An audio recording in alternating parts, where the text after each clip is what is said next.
This is Foxboro's Fortress, your home for all the latest on the New England Revolution. Brought to you by Leading Lights, LLC.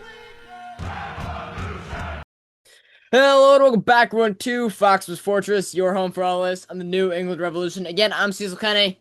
And I'm Raphael Babchuck. And today we have Revolution Recap's own Sean Donahue on with us today. Say hi, Sean. Glad to be here. Thanks for having me on. Always. Today, we have a lot of Revs news to talk about before getting to the DC United match look ahead. Huge thanks to our sponsor, Leading Lights LLC, for sponsoring this video. More on them later. But now let's dive into the crazy Rev news from this past week. All right. Well, let's start with Jermaine Jones.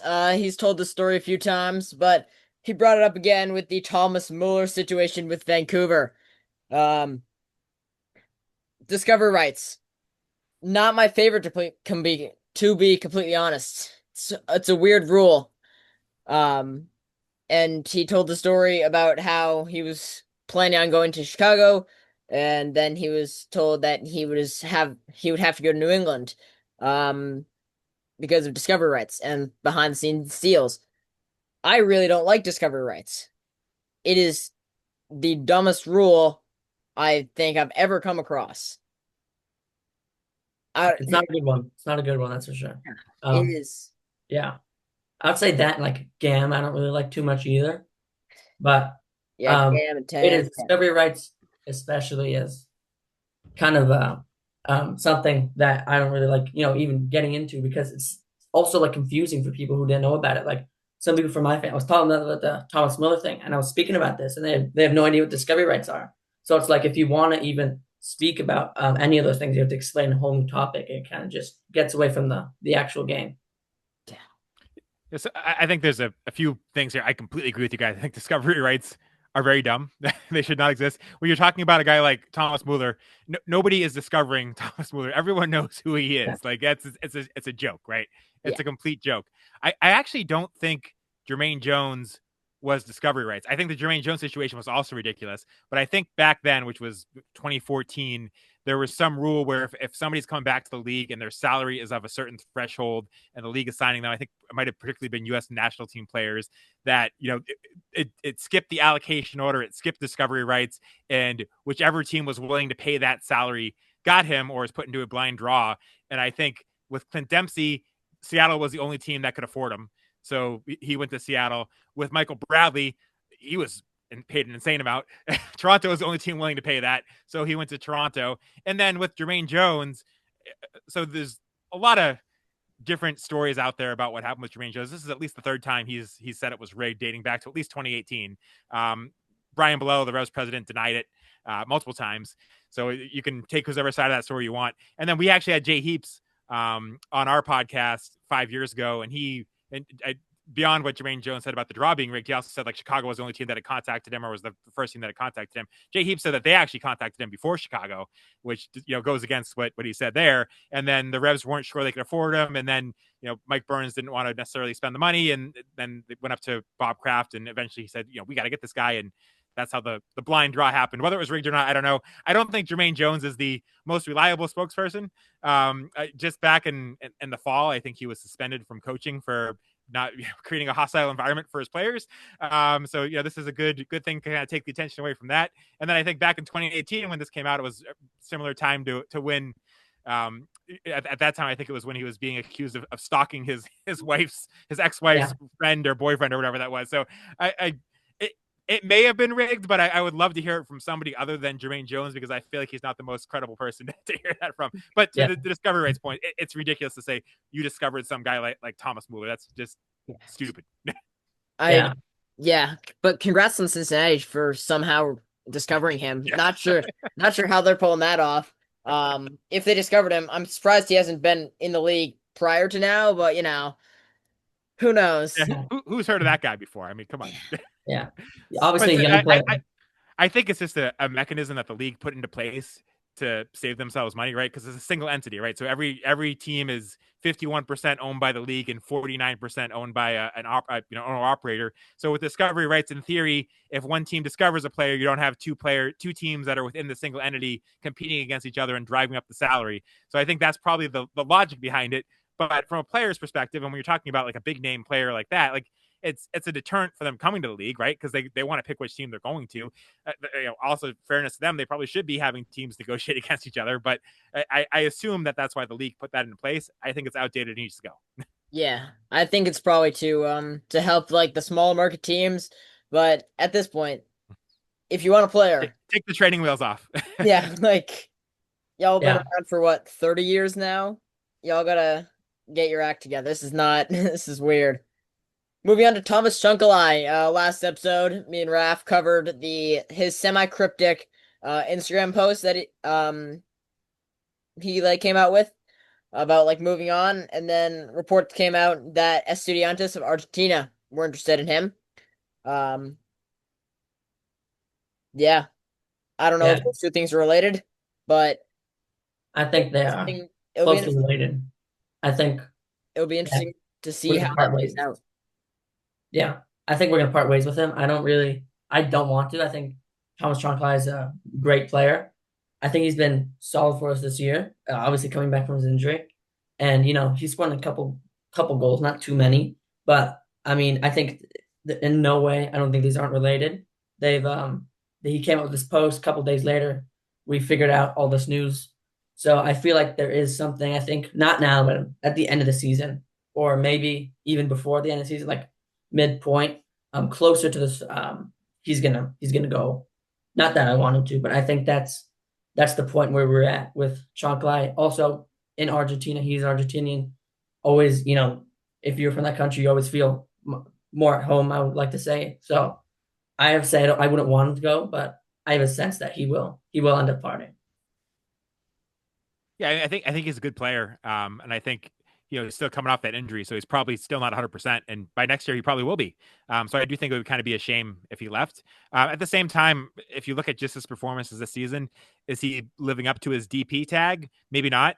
So if you're the Revs and you have an opportunity to kind of move on from him and recoup what you put into him, and I don't know if that's the case. I don't know what's being offered for him, but if that was the case, I could see the appeal there. But personally, I think he still has a lot to offer this team. I think he'll be even better next year. I think expecting him to be 100% this season coming off that injury probably isn't fair. But it's one of those moves where if they get the money back that they put into him, I could see why they'd be thinking about taking that. Yeah, Yeah, I could. Yeah, he's been, I'd say, I think he's like second highest goal scorer other than Calaciel. Um, he's doing what he needs to do. He's not living up to that DP tag, but we haven't been good this year. No one's not. I don't think anyone other than I think Cappy and Al Hassan Yusuf have lived up to their. yeah, Yep, yep. yeah. Um, Because no, I completely agree with that. I think if we do get something in return, I think it would make more sense because we're not sure if he will still return to how he was before his injury. Like we're still unsure with any player coming back from their injury, especially such a big one like this. So I think if you have the opportunity to kind of make back, and part ways because we're not 100% sure, I could see the reason why we would do that. What I don't think if I'm obviously not in charge, but if I was, I think I like Thomas, as a player, and I think he's good for the fans. I know a bunch of fans love him. I love him, so it would hurt to see him go, but I could see the reason why the organization want him to go. yeah, And I think the other thought too is if you do have another coach potentially coming in, maybe having an open DP slot makes it more appealing because then that coach can bring in the guy that fits his system or that he wants. And right now, Carlos is going to be here. He's not going away. So that's one DP slot. They it's going to be interesting to see what happens with that third DP slot with Matt Turner, which we're going to talk about later. But it might be make the job more appealing if you had a DP slot open that a new coach and maybe a new GM could fill next year to kind of build the roster the way they want it. Because right now there's probably not that much roster flexibility going into next season for a new coach if there is a new coach. yeah. We turned over the roster completely this year and have underperformed spectacularly. We weren't supposed to be like this incredible team this year, but we weren't supposed to be this bad this year. Yeah, And so I wouldn't mind Caleb Porter out. It would be a some I wouldn't hate. Um, yeah.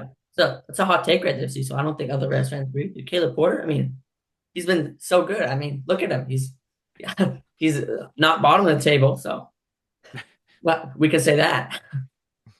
No, I completely agree with that. Porter out, and we could talk more about that later. But to finish on the Thomas Tronco thing, I think if he in particular made that post about saying changing ways, I think if in his mindset he'd want to go, I don't think we'd want to stop him from doing that because if I don't think the whole thing getting a player who doesn't want to play for a team to end up playing. So I don't think that would end up being the situation with him because I know I'm not sure I know, but I'm pretty sure he loves it in New England. He's been here for a good amount of time. So I think if it were that he were to leave, it could if he doesn't want to play for the team. I don't want to force him to play for the team. So if the links is happening, if he wants to go, I think we should allow the move to happen. 100%. I agree. Yeah. Yeah, Dort Tujaman, though. Revs seem to have renewed interest in him after targeting him last year. Maccabi Tel Aviv player, Israeli youth national team player. He's been great for both those teams. He's a really good young striker. If we can bring him in, I'd love to bring him in. yeah, he had his breakout in the I want to say U23 World Cup, or was it U21 World Cup? He had his breakout when Israel made it to the final in that tournament, I think versus Uruguay. So he had his breakout in that tournament, scored a couple goals. He was great in the league last season. He scored, I forget the exact number, I think it was 14 goals or 17 goals throughout the season, which is a good solid number. I think he'd be a great striker to come in. I still think even with Campana not performing to how we want him to do, I still think him as a striker, we can't just give up in that easily. I would say I'd still think I'd want to bring him in as an option, but I don't want to close the doors on Campana just yet. Yeah, I think competition can't hurt, right? And to use a U22 slot in this guy instead of bringing a DP striker maintains some flexibility. If that was the route they went to, again sign a DP next year potentially address another need. But I think Campana hasn't lived up to what you're hoping from him, and I agree you can't give up on him yet. But I think we've seen enough where bringing in some competition will be good, and Maxi Rudy obviously is not going to be that competition. He's not a guy that you want to be starting a lot of games if Campana gets hurt. That's the other thing too, right? When Campana has been healthy, he's been okay, but he hasn't been healthy a lot either. So you do need more depth there. And I think I don't know if these stats are accurate. I'm seeing he scored 15 goals in the league last year and 4 goals in the Europa League. Those are pretty good numbers, right? So I think if you can bring in a young guy like him to provide competition, only 21 years old, there's also the potential that if he does really well, that he could be one of those guys that the Revs profit on a few years down the road too and sell for more money. It makes a lot of sense to me. Yeah. I believe Eli Feingold would know a bunch about him. Also playing in the Israeli league. Raph, you know a bit about that league, Yeah. following Hapoel Beersheva quite Yeah. consistently. But Matt Turner, welcome home. My God, that transfer, just to start, it progressed so fast. Like, I think it was Tuesday. I was at like my brother's basketball game. I get the notification that the Revs are like looking into him, and we're like, okay, now this could be something. And then it like fast tracks its way to he's now a Rev again as of I think it was like yesterday officially. So what is that? Saturday? Like that was fast. That was fast. Former MLS goalkeeper of the year, MLS All-Star, Supporters Shield winner, Matt Turner, former Revs goalkeeper, as we all know. He returns after Lyon failed to cancel from Forest to Lyon. So they just wanted to get him off their books, and Revs pick up his full salary, make him a DP, bring him back for what is it, 6 months, and then 6 months he becomes a TAM player, right, Son? Yeah, I don't know necessarily that he has to be a DP this year. That wasn't clear. So he's TAM eligible next year. I don't know if he's TAM eligible this year or if the Revs just decided to give him that DP designation because they have nobody else coming in as a DP, and for salary cap purposes, it might make sense to make him a DP and save your TAM and GAM for next year. The math is very confusing because if you only have 2 DPs, you get some extra GAM. So and then if you have 3 DPs, then you can save your GAM. So I haven't done the math to see if that makes sense, but I'm not certain that he's not TAM eligible this year. They didn't just choose to make him a DP because for cap purposes, that makes the most sense. And I think it's great that they brought him back. He's a fantastic goalkeeper. I think he's clearly an upgrade. There's been some arguments that he's not, which I think is ridiculous. He's clearly an upgrade. And I think if you can keep him a TAM player, I think that's great. I don't know that it's 100% clear that if they exercise his purchase option, if he stays a TAM player, that is what I'm interested about, because I do think using a DP spot and a goalkeeper is generally a bad idea. So if that were the case, I'd think about it differently. But as long as he's a TAM player, I think it's great to see him come back here. He was an amazing goalkeeper for the Revolution, a guy that could win games on his own. It could make a big difference for this team. I think it's more of a move for next year than this year, right? I think the Revs are 10 games left, 10 points out. I don't think they're going to make the playoffs. And I also think Matt Turner probably needs some games to find his footing too. He hasn't been playing a lot. So I don't think he's necessarily going to hit the ground running. I think we saw that with Zach Steffen last year, where he came back. He hadn't been playing a lot. He wasn't that great at first. And now this year he's playing really, really well. So I think you have kind of these 10 games here. Maybe Matt Turner finds his footing. Don't get your expectations too high for Matt Turner to be amazing right away. And then next year, he's back in the groove and he's playing a big role for the Revs and making a huge difference. I think it's a good move. Yeah. I've been seeing those discussions too about how he's not an upgrade. I don't know Yeah, where Crazy. you're coming up with that. Not I don't understand it. I don't even know the math. To even start to do the math about all of that. So I'm not gonna attempt that. But he's a proven goalkeeper. He played for the Revs. He went to Arsenal, then Nottingham, then Crystal. Was gonna go to Lyon, but now he's a Rev and technically still at Lyon. Um, but yeah, he's a welcome addition. I want to mention he has won the CONCACAF Nations League and Gold Cup a few times. And also the Golden Glove, but it's silver. I just wanted to bring that up. It's a scam. Um, I really he holds this trophy. It's silver, and they call it a Golden Glove. I got a problem with that now. It's not something I like. But Matt Turner is a welcome addition yeah. back to the New England Revolution. The question is, what happens to Alija Ivacic? Yeah, that's a good question to because for right now it's a loan. It's not anything permanent. I think it's good for both parties. I want to say it's good for Matt Turner because he gets to, have play more game time. He hasn't really played any games recently in the recent years, even when he went to Nottingham Forest, which was thought to be where he'd be starting, which in the end did not happen, and they ended up cycling through goalkeepers. But I think it's good for Ivacic as well because you get Ivacic, who's good. He's a good goalie. I obviously see it as an upgrade. I'm not one of those people who say he's not an upgrade, but I think it's also good for Ivacic as well because you get someone like Matt Turner who has experience in Europe. He's experienced in the World Cup. He was a starting goalkeeper for the U.S. So in terms of experience, I think it's great. It's not permanent for now. So if I'm Ivacic, I'm not thrilled for this move, but I'm not, packing my suitcase ready to go. I don't know. If I'm Ivacic, I'm packing my suitcase. I think Yeah, I think he's out. I mean, he's making 625,000 this year, which the Revs aren't paying. Right, Portland's paying most of that. He's on the supplemental roster because Portland cut him and is paying a chunk of his salary. So he's basically free to the Revs salary cap wise. Next year he's got an option year, so presumably the Revs have to pick up that entire salary, and you're not picking up 625,000 for a backup goalkeeper. That just doesn't make any sense, especially if you have a TAM goalkeeper on the roster. You're right; it's not necessarily permanent, but I think the Revs have to look at it like it's going to be permanent.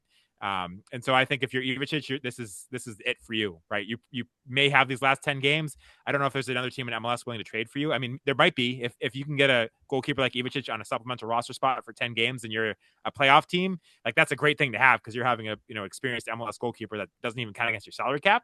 So even if you're bringing him in as a backup for like the playoffs, that would make a lot of sense for a team. But I think if you're Ivacic, this is kind of the end of the road for you with the Revs. And to be honest, like I thought he was very good at the start of the season. He looked really good. But in this 9-game stretch where the Revs have been winless, he has not been good. And the stats back that up. The advanced stats shows I think he's conceded about 5 more goals than expected based on the shots he's faced, which is really, really bad. Yeah. That's a goalkeeper that if Matt Turner wasn't coming in, you think about benching for Alex Bono.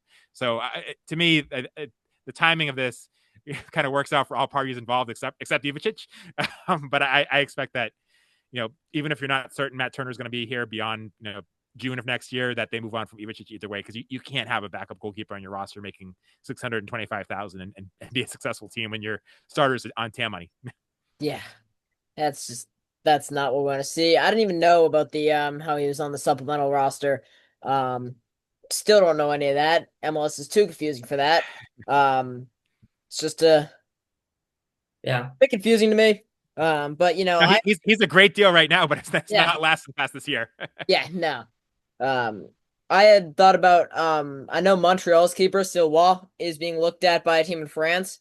I wouldn't be mad at like us sending him to Montreal because like yes, they're not a playoff team, but like if Montreal needs a, goalkeeper fix with, how not good they have been.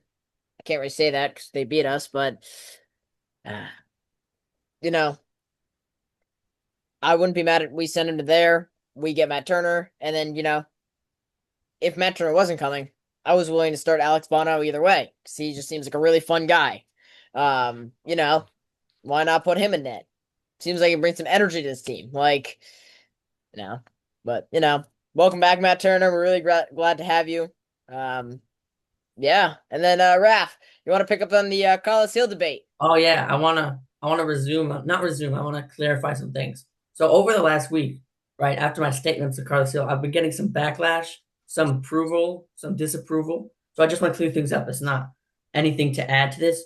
First of all, I want to say that when I was first speaking about him not necessarily knowing English fluently, that's not like my biggest problem. This is like small on pedestal. I was just listing it as something that I'd hope to see as other players from different teams in Europe or other players. Like I want to give an example for Ronaldo when he went to Juventus, knew Italian fluently in that year. So I want to list that shortly. That's just one small thing. It's not a big thing. I just wanted to I just wanted to list that as when you go to the Revolution website and you look at Carlos Hill, it says he knows some English, which is great. Again, nothing to do with his play style. I just feel more of the city, the more of the language where you at, the know, the better. And that was just my point of that. Not the biggest thing with Carlos Hill, but the main thing that I want to speak about now is I wasn't saying that he was necessarily bad this season. He's been our best player this season, and I don't want to say that he's had a poor season up to his standards, but I want to say that in terms of the team not meshing together that well, when you are the star player, I just think maybe a couple more, sparks of the team, speaking more as the captain. Because the difference from a good player and a great player is a good player is good when your team is good. A great player is great no matter what the circumstances are. So I just think that he is a great player and that maybe in these last couple of games that don't really mean anything, he could maybe show a little bit more. Yeah, last episode you mentioned how he needs to take the next step up, and then I had said I had said on Twitter, if he takes the next step up, I do believe he falls off the stairs because I genuinely feel there was nothing he can with the team he has around him and the coaching he has around him. He can't go any farther. He is like at his limit, like anymore, and like I don't even know, something bad happens. Like he's a very good player. He's still been good despite how bad we have been. I Yeah. Yeah, listen, he's been our best player this season. And again, what I said earlier, great player can be great under all circumstances. I think he's a great player. I think if he shows throughout this past season, maybe a couple more goals, 3, 4, couple more assists to prove that you're really that all-star, all the money that we're paying you. See, so I'm with you. I mean, you look at his kind of, statistical ratings aren't perfect, right? There's ratings, there's the eye test and there's the stats, right? And FootMob has statistical ratings for MLS, and right now, Carlos Hill is the number 2 best player in MLS after Lionel Messi, according to the ratings. Again, not perfect. Is he actually the number 2 best player in MLS? Probably not, but that's a good indication that he's playing pretty well. Who scored also statistical ratings? He's 5th. So 5th also very, very good. Again, you can argue whether that's actually accurate, but it's at least a sign that he's playing really well.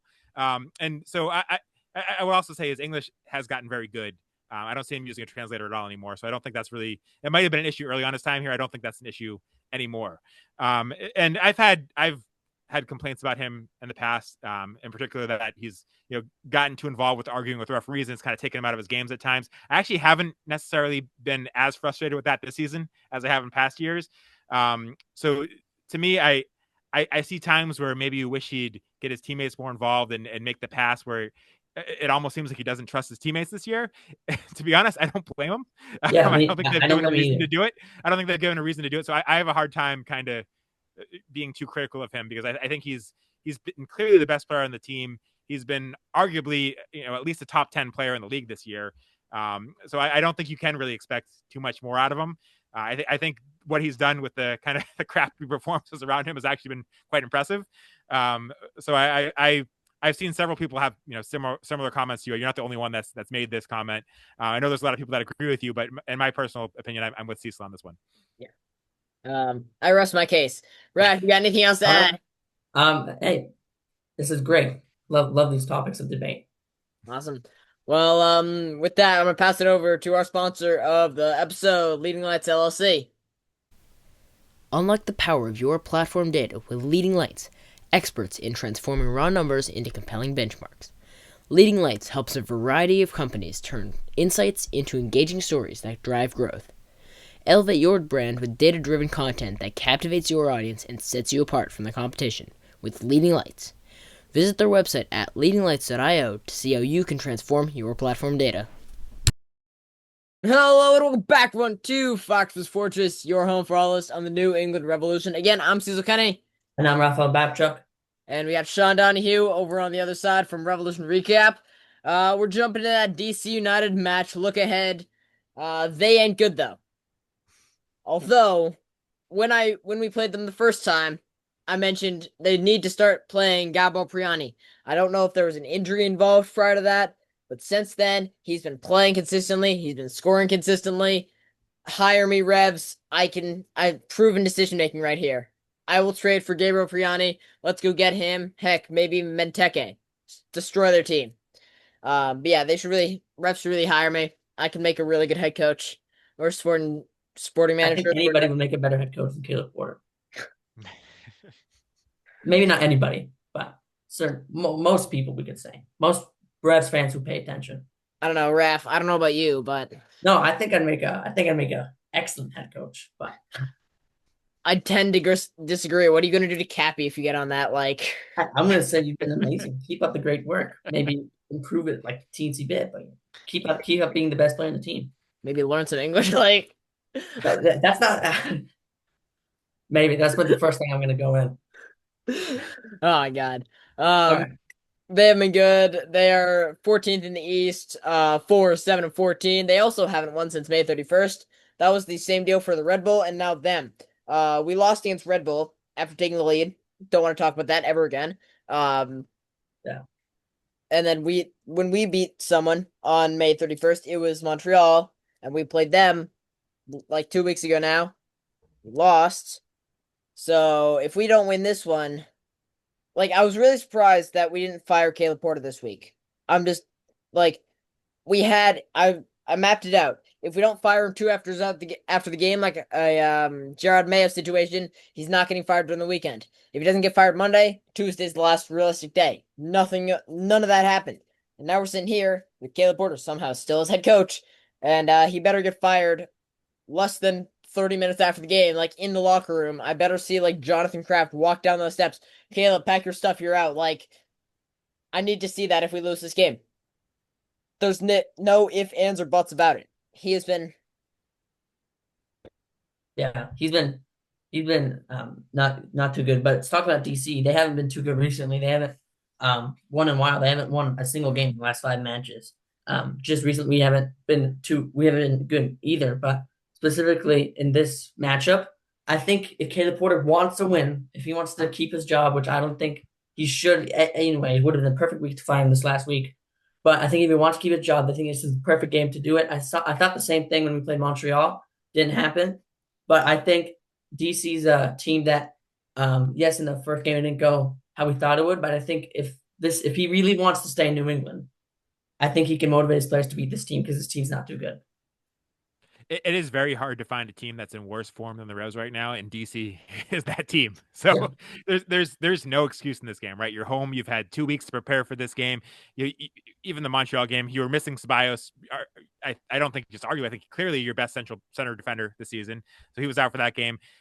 I don't want to make excuses for that game. There's no excuse to lose to Montreal. But if you wanted to be as generous as possible, you're missing your best center back. That hurts. They're not missing anybody for this game, right? This is going to be about as healthy as they've been all season.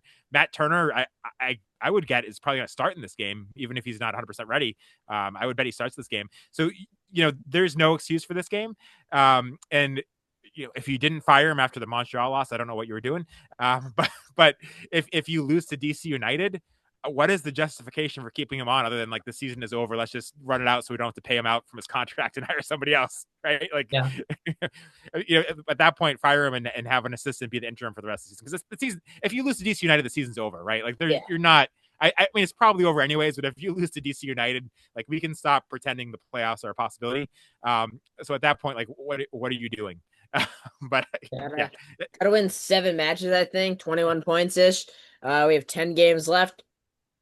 So we gotta practically win out almost. You certainly have to beat the crappy teams like DC, right? Like, Yeah. if you don't beat the crappy teams like DC, like, you can stop dreaming that you kind of beat, win 7 games. Not like we're gonna beat, we have to play Inter Miami, we gotta play Columbus, we gotta play LAFC. It's not gonna be easy. Yeah, we got to play all these teams. We got to win 7 games. We haven't even won 7 games throughout the whole season. We won 6. So we got to win more games than we have in this past season, the next 10 games, if we realistically want to make the playoffs, which is, I don't think there is a way we make the playoffs, which is why last week was a perfect week to fire Caleb Porter. Well, to the point that you have to win 7 games, I think you probably do. Like, you look at the schedule, they have a game at Columbus. Like, that looks like a loss when you look at the schedule. Like, it's very hard to see the Revs winning at Columbus. You mentioned the game at Miami, like that. Unless Miami is for some reason like already clinched the supporter shield or something with 2 games to go, which it doesn't look like it's going to happen, and wants to rest guys, like that's going to be almost certainly a loss. And then you're at Philadelphia, who's in first place right now. Like, that seems like a loss. So that's 3 games right there that you can look at, and I don't see a scenario where they win any of those games, right? So you got to win the other 7, which includes this DC game. The other 7 you could look at and make a case that the Revs could win because most of them are at home, and then Chicago that should be a winnable game in theory. So like, if you're being very, very optimistic, there's 7 games on the schedule that you could potentially get 3 points out of. This is the easiest of all of them. So if you don't get this one, like, just call it a day. Yeah. I don't know. The optimism is there's no more optimism. There's no more optimism. This is just there shouldn't be. There shouldn't be. we're not good. It doesn't seem like we're getting better. We got Matt Turner, but DC is legitimately his last shot. If he doesn't win this game, I can't find a single reason why we keep him other than, keeping him on the books to then fire him at the end of the season so we don't have to like pay his contract out. But at that point, like you said, get a Andrew Farrell, why not? Give him the team for a few games, just like say, hey, why not? Like, Yeah, it's not too realistic, but there's always hope. We got Matt Turner, so that was hope. Now it's reality. But there's one player I want to bring up in this DC thing that can make kind of a big impact. Mostly everybody knows this player. He played in Europe for a bunch of these. Christian Benteke from Belgium. He played 2022 World Cup, 2018 World Cup. He was in the squad. He played more games than that. 2018 World Cup. He's a great player. This season his stats has been 8 goals, 1 assist. So in terms of a striker that we want to cancel out, it wants to be him. So I'd want not man marking, but more eyes towards him than any other attacker on the pitch, because he's the one who can put the goals in the net. So if we really want to win this game, which we should have optimism. We want to be hopeful. If the players don't have hope, there's nothing for the fans to have hope, and that's when an organization crumbles down. So if we really want to, win this game, he's a player we got to cancel out. He's a player that we cannot let have any opportunity, because he will put that ball in the back of the net. I'm gonna mention Gabor Priani again. He unfortunately did well on my good words about him last time. Scored. He's been scoring recently. He's been playing consistently, like I said. He's the guy that I'm watching for if I'm the Revs. But I want to mention. I wanted to mention this earlier. I don't know why I forgot to get that information in there. But Caleb Porter in that press conference, he kept mentioning that like I need to get that information in there. If I hear that in this coming press conference, I don't. Like, you have had 2 weeks to prepare this team for the second worst team in the East. And if I hear one thing, I have to be better and get that information in there, I might scream on the ride home. I might just scream, because you have had 2 weeks to prepare for this team. And if you lose, and I get that, and you say that, I genuinely don't know what I'll do. I really don't want to hear that because it is the worst excuse I've heard. But yeah, Gabriel Priani, that's my guy. Sean, who you got? I mean, to Raphael's point, Benteke is the type of guy that you should have an eye on at all times. And I feel like there's been times this season where the Revs have played those type of guys and they let them get free or have somehow not marked them on set pieces or various times. And Benteke has had a lot of success against the Revs too. So he's the guy that there's no excuse not to be following at all times. And if he's not being followed at all times, what is the coaching staff doing, right? So it's Benteke is the obvious choice. So I hate to pick the same guy, but he's a great guy to watch. He's a really talented player in this league. He outplayed Aston Villa with Carlos Hill at one point, so I think they actually know each other. I heard some rumblings that there was a chance that Carlos could have convinced him to come to the Revs instead of DC if the Revs wanted to push for him. So that's always makes it harder, harder to see him playing for another team. I think there was an opportunity that maybe he could have come to the Revs if they were willing to pay up and push for him because of that connection. He's a guy that the Revs should know a lot about, and they should be marking as tightly as possible. Yeah. Raph, you want to start us off with predicting the score? Predictions, not a good prediction like last game. I want to be optimistic, not too optimistic. 1-0 loss, Benteke. And I think of all these things, they should be marking him 2 weeks to prepare, and they're going to find a way not to mark him. The Revs, Nice. Caleb Porter is going to find a way. Caleb Porter is truly mastermind. Pulled out that tactics board after the 30th minute, and let's see it. I got a 2-1 loss. If it's Matt Turner's first game, I don't expect him to be perfect. Benteke, obviously a very talented player. I'm gonna give him a goal. For the Revs, I'm gonna give it to Carlos Hill. They don't have the strongest team, so I'm gonna give him a goal. I think Priani might strike again though, so I'm gonna give it to those two guys. I wouldn't be surprised if Peglo scores. I'd be I wouldn't be surprised. So if Matt Turner's still getting on his feet, I'm gonna say 2 goals against, but at least we get one back, Sean, what you got? I'm going to be slightly more optimistic, and this shouldn't be an optimistic prediction, but given who they're playing, but I'm going to say 2-2 draw. And I can't see DC United not giving up a goal. I mean, their defense is terrible. They gave up 4 goals to Austin, who had been averaging well under a goal a game going into that match at home. To me, as questionable as the Revs offense has been, they're going to find the back of the net against. Oh, knock on wood, you'd expect them to find the back of the net against DC in some ways. And then I do think that Turner, the form probably isn't going to be there yet because he hasn't played very much and he's just coming in. So, I don't expect him to be perfect. So I'm going to go with a 2-2 draw. I think Carles probably finds the back of the net, and maybe Campana gets back on the score sheet. For DC, I'm sure Benteke is going to find a way to score against the Revs. Don't know who will get the second one. Maybe Benteke will too. But I'm going to say 2-2 draw, which shouldn't sound like an optimistic prediction, but does compared to you guys. Yeah, optimism is just gone for me. But well, a 2-2 draw should still lead to Caleb Porter getting fired, right? A draw or a loss, or either one is not anywhere near good enough. Yeah, awful. Revs Lone Watch. I think I did this last time, but I filled it out anyways. We got Jack Paniotu is somehow still injured. I really don't know what that injury is. He made the bench against Detroit, but then is gone again. So I don't know where he is. Does anyone have an update on Gondigo? Is he just still out? I don't want to misspeak. I thought I saw somewhere he was back in light training, but I'm not sure. I'd want to double check on that. Maybe I will as you guys talk. Yeah, we I feel like I haven't totally missed him. He didn't do too much before. But yeah. He didn't have the biggest impact. So yeah. Him not being gone is also not the biggest impact as well. Yeah. I do think when he was up top with Campana, I don't think he if you can't bring him back as a DP next year. There's no way you can do that. But I do think when he was up top with Campana, the Revs offense looked a little bit more dangerous, the two of them as the two strikers, than it has recently. With that said, I mean, he wasn't scoring a lot of goals. I think he had 1 goal and 1 assist or something. But I do think that he paired with Campana reasonably well when the two of them were available for a brief period of time. But yeah, Jack Paniotu is still injured. Santiago Suarez, he's Birmingham Legion. Played a semi-poor game against Phoenix Rising. But Damian Tico Rivera, former Rev, came off the bench and got a yellow card. Like, and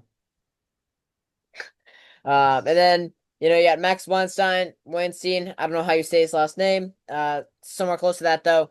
Plays on Tuesday. I don't want to bring up his last match, which I think was like 6 or 5-2.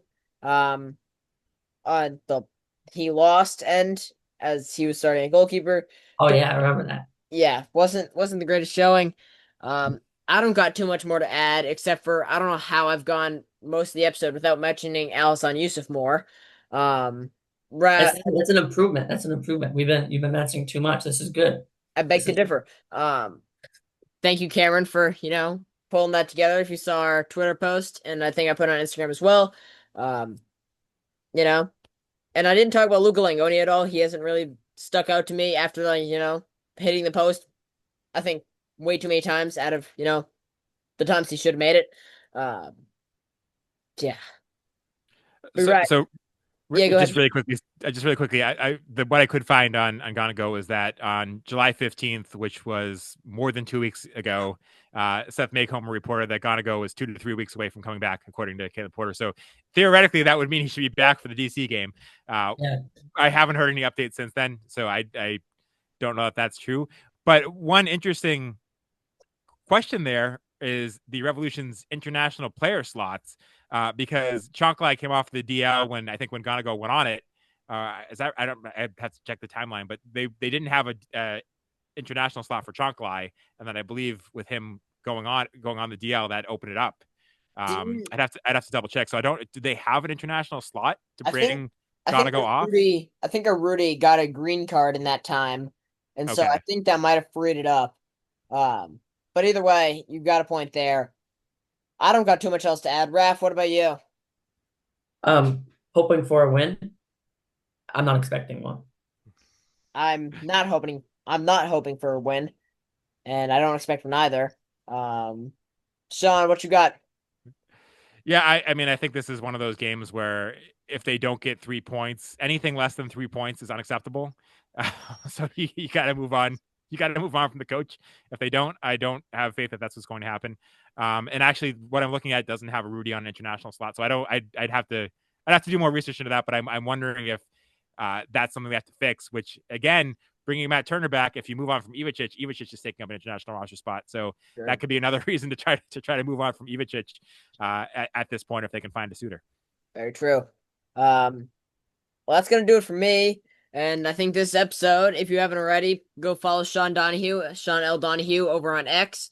Doing some great stuff over there at Revolution Recap. Go follow them as well. If you aren't already, follow us at Foxboro Fortress on X, Foxboro's Fortress on Instagram, which we are new on. Hopefully, you saw my announcement over on X and Instagram. Uh, Go follow us on YouTube. Go subscribe. If you're on Spotify, make sure you're following.